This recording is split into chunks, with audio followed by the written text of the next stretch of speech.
sans conscience, n'est que ruine de l'âme. C'est un SOS si tu m'entends. Je commence par cette citation de Rabelais car elle est tellement vraie. Il y a beaucoup de choses à dire, mais je me forcerai d'écourter cette vidéo. Voilà. Pour entrer dans le vif du sujet, nombreuses sont les personnes qui s'interrogent sur les vaccinations. Elles n'ont souvent qu'une information en provenance des milieux médicaux ou des autorités administratives qui prônent les vaccins. Et faute d'informations exhaustives sur l'utilité, l'efficacité et les dangers des vaccins, nos citoyens croyons qu'elles sont indispensables et même obligatoires. Mais le problème, ce ne sont pas les vaccins, plutôt les adjuvants tels que l'aluminium, qui est une substance toxique qui se stocke dans les poumons, les os, les reins et le cerveau. Et encore d'autres produits cancérigènes. La science a prouvé que même en très faible quantité, l'aluminium est très dangereux pour le corps humain. L'aluminium provoque la sclérose en plaques, des perturbations motrices, sensitives et cognitives, la maladie d'Alzheimer. Je vous mettrai des liens ci-dessous. La vaccination est importante. Personne ne veut voir son enfant malade. Le DTP, dysphérie, tétanos, poliomyélite, qui est un vaccin primordial, qui était un vaccin sûr et sans aluminium, utilisé depuis plusieurs décennies sans causer de réels problèmes, d'un seul coup a disparu de nos différentes pharmacies sans qu'on nous explique pourquoi. Il a été remplacé par un autre vaccin contenant de l'aluminium et de l'hépatite B. En plus, 7 fois plus cher que le DTP, devenu introuvable nulle part ailleurs. Ces nouveaux vaccins coûtent 39 € contre 6 € du DTP. Et le calendrier vaccinal prévoit 4 millions de doses par an. Je ne suis pas expert en comptabilité, mais prétendre qu'il ne s'agit pas d'une histoire de gros sous, c'est prendre les citoyens pour des imbéciles. Vraiment.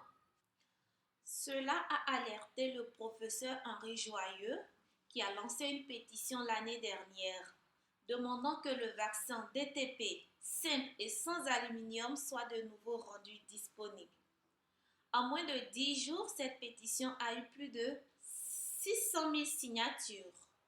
Beaucoup de journaux et d'articles de santé sont rédigés par les services de marketing de l'industrie du médicament. Les lobbies mercantiles de mèche avec les médias ont commencé à crier au loup en parlant d'anti-vaccins. Les gens ne comprenant plus rien ont cessé de signer la pétition. Ils nous disent que ce gros méchant de Joyeux crée de l'angoisse en dénonçant et en alertant. Mais plutôt que d'ergoter sur sa personne, ne conviendrait-il pas de faire ce que tout bon scientifique doit faire? Tranquilliser les citoyens, c'est-à-dire valider ou invalider les hypothèses que les adjuvants ne présentent pas de risque pour la santé et que les vaccins plurivals sont efficaces et sans danger, même chez un nourrisson. Au lieu de cela, aucune preuve de la part des lobbies pharmaceutiques. Les pouvoirs publics se sont terrés dans un mutisme qui ne dit pas son nom.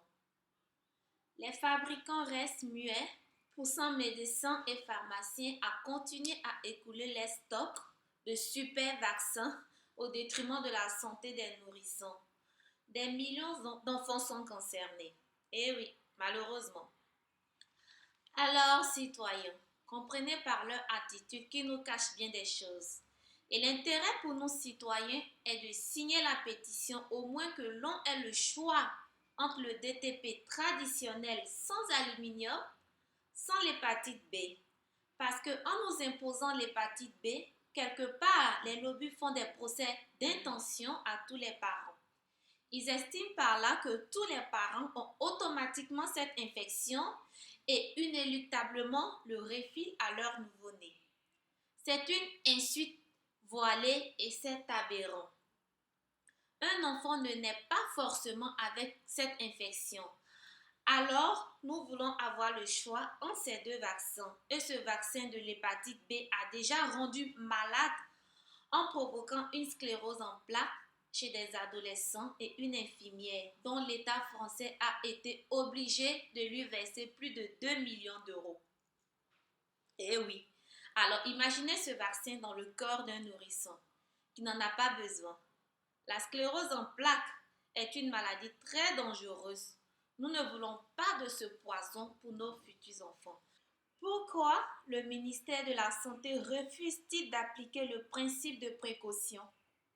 Le doute profite-t-il plus à l'industrie qu'aux patients? Citoyens du monde, toute notre force de frappe dépend de la capacité de chaque personne de relayer cette information à son entourage et de signer la pétition.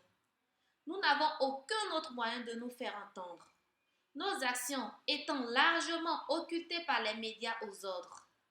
Notre relais est notre seule arme. Relançons le compteur des signatures. Nous réussirons ainsi à obtenir le retour du vaccin DT polio sans aluminium et sans hépatite B dans les pharmacies. Pour nos proches qui ont des enfants, pour nos futurs enfants, pour tous ces enfants innocents, il est indispensable et crucial que citoyens, familles, patients et professionnels de santé se manifestent. J'en appelle aux jeunes à travers tout le monde entier. Je lance un appel à toutes ces jeunes femmes qui ont le désir d'être mères. C'est notre affaire à tous. Ne laissons pas les lobbies rendre nos futurs enfants malades. Je lance un appel à toutes mes sœurs africaines. Ce n'est pas une affaire d'Européens, c'est aussi l'affaire africaine. Car vous saviez autant que moi que vous avez été aussi vaccinés avec ce traditionnel vaccin DT polio. Les pays colonisateurs revendent toujours leurs vaccins et médicaments aux pays colonisés. S'il vous plaît, pensez à vos jeunes sœurs en Afrique. Pensez à toutes ces jeunes mamans au fin fond de l'Afrique. Un vaccin qui coûtait 3 000 francs CFA aujourd'hui coûte 25 000 francs CFA et peut rendre encore malade le nourrisson car ce vaccin contient des produits cancérigènes. Avec une réelle pression démocratique et populaire, nous pouvons obtenir le retour sur le marché du vaccin DT polio sans aluminium. Ensemble, déclarons l'entraide populaire. Cessons d'être des victimes par ignorance.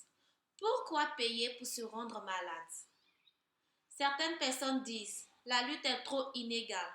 Mais il ne faut pas dire cela, car c'est nous qui les rendons puissants, ces lobbies. Si nous cessons de consommer, s'ils ne font pas de chiffre d'affaires intéressant, ils ne vont pas continuer. Contrairement à ce que nous croyons, c'est nous qui avons le pouvoir. C'est comme dans une banque. Sans la clientèle, le banquier ne vaut même pas un pois chiche.